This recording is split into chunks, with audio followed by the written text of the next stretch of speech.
Hello students, back again for theory lesson number 8, I believe. Today we're going to do another review of different kinds of major chords. These are what are called white key chords, meaning they start on a white key. And for each of these we have a major chord and a minor equivalent to that. So C major, C minor, D major, D minor, things like that. So if I remember what I told you, that a major chord is constructed of a root, the first note in the chord. It doesn't always have to appear at the bottom, but then it has a third and a fifth. So root, third, fifth. Now they don't have to appear in that order. You can actually have the root on top, which is first inversion, or you can move the third on top, second inversion, and then you're back to root position. So if you remember before, with a major chord, there are 4 half steps between the first, or between the root and the third. So you always count the note you start on as 1. Or wait, no you don't. Sorry, because you're moving up half steps. So it's 1 half step, 2, 3, 4. So you don't count the one you start on. Sorry about that. I was thinking about something else. Yeah, so there's 4 half steps between the first and the third. And there should be 7 between the first, or the root. You know, when I say first, I mean the root, and the fifth. So let's count that. 1, 2, 3, 4, 5, 6, 7. The minor chord, there's only 3 half steps between the first and the third, but there are still 7 between the root and the fifth. So here we go. I want you, the goal for today is to be able to play all these chords. These will be posted up on the wiki. Hopefully I do that as soon as I post the video. Remind me if I do not. But anyway, the goal for today is to practice these chords and be able to spell them. And what I mean by that is, you don't have to spell C major chord, you know, C-M-A-J-O-R. What I want you to do when I say spell the chord is that I want you to name all of the letters that are in that chord. So C major, first one, is made up of C, E, and G. C minor is made up of C, E flat, and G. So here's C major, right hand. You can also play that left hand, or you can play them both at the same time. That's C major, C minor, C, E flat, G. Same thing with the left hand. Then you got D major, D, F sharp, A, D, F sharp, A, left hand. So commit these to memory. D minor, D, F, A, D, F, A, right hand, E, G sharp, B for E major, left hand, same thing, and then, oh, E minor, yeah, and then F major, you have F, A, C, same thing with the left hand, or you can play them both at the same time. They usually appear in the left hand, but not always. And then you've got F minor, F, A flat, C, you know, the right hand and the left hand. And then you've got down below, you've got G, B, D for G major, G, B flat, D for G minor, A, C sharp, E for A major, A minor, B major, which is B, D sharp, F sharp. That one's a little strange, so be careful of that one. And then you've got B minor, B, D, F sharp. So first of all, like I said, you want to be able to play all these chords. So just go through each of them.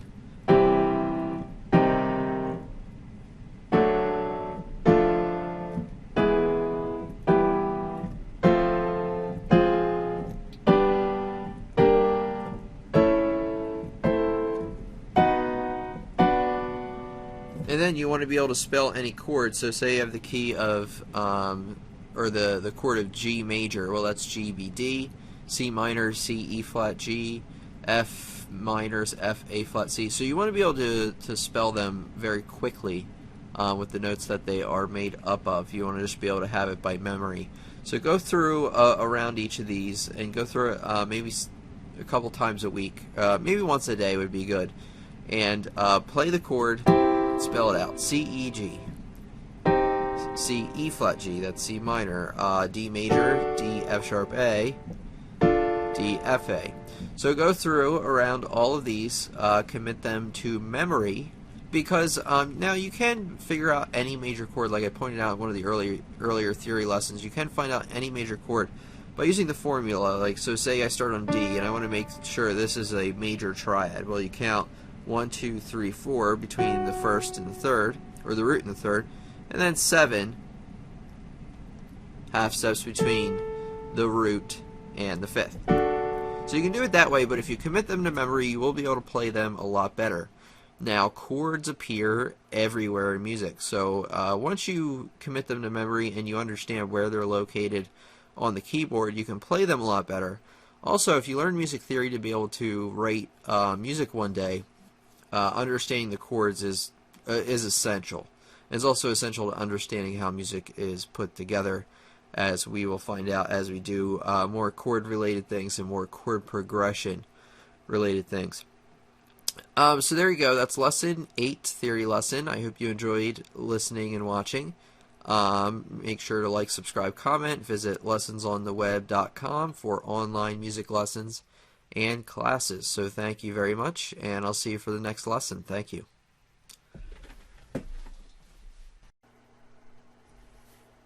Okay, so we're back for a bonus segment that I decided to put in here because I realized the video was pretty short. So I wanted to beef it up a little bit. So here is a chord practice, chord identification practice website kind of thing. It's at www.musictheory.net/exercises/chord. Hopefully I remember to put that in the description. So let's take a look here. What you want here, when you first look at it, it'll look like this. It'll pop up with some sort of chord. Get a timer and have all these options that you probably are not quite familiar with yet. So what you want to do is, let me show you.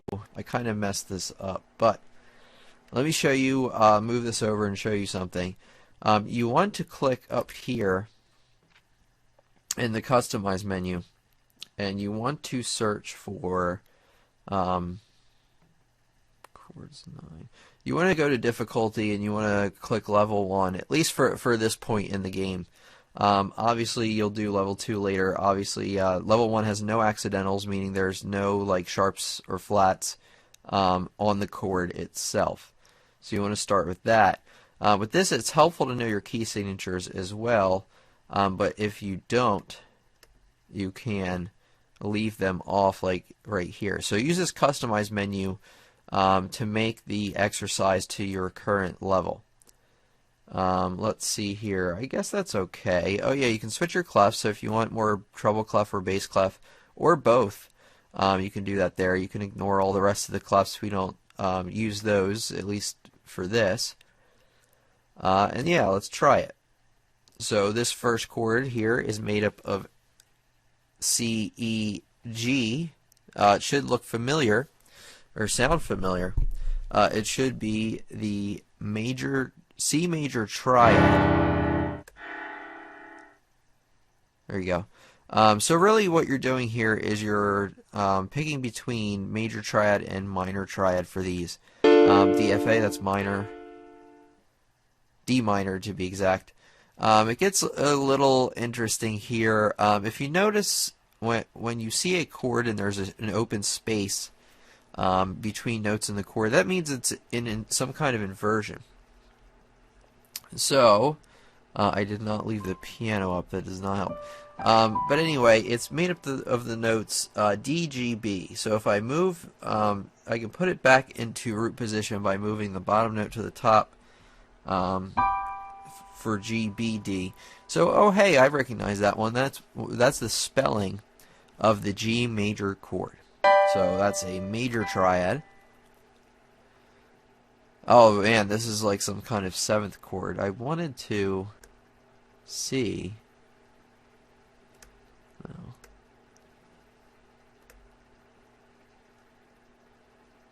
Oh, there's our problem. So go into the Customize menu, go into Chords, and only select major triad and minor triad for right now.